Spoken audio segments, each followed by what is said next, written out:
Hi me, dahil summer na naman, maulan na naman, joke lang. Hindi, babakasyon na ng mga bata. Kailangan nila ng activity sa bahay.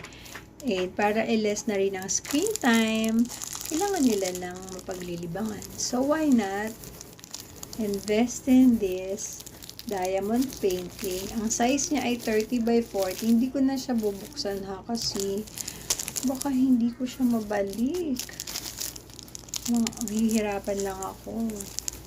So, ito siya. 30 by 40 size niya. Ito yung kay Mama Mary. Bibigay ko sa nanay ko. So, ito yung sa akin. Tulips. So, ganito siya mga mi. Every, yan, hindi ko na bubuksan na. Every, yan, little squares, may numbers yan. And yung number niya, ito, yan, kung ano yung color na ilalagay mo sa kanya. Kaya nga, diamond painting by numbers. So, yun lang. Ito yung pattern na napili ko. Wait lang, pakita ko lang. Yan yung pattern. Tulips, kasi favorite ko yung tulips. Tapos, iisa-isahin nyo to.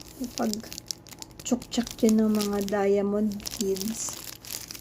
And afterwards, pag na-complete nyo na, ay pwede nyo na siyang i-laminate and then i-display. Diba? Kompleto na din to mga mommies. May ano na din siya. May mga diamond beads na din siya, tsaka mga gamit.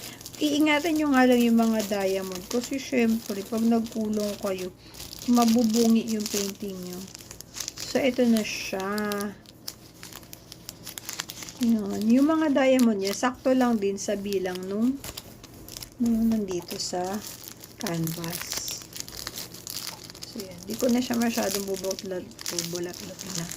Baka hindi ko mabalik. Yan. Ito na yung mga tools niya. Yan. Tapos ito, lagay niyo ng diamonds.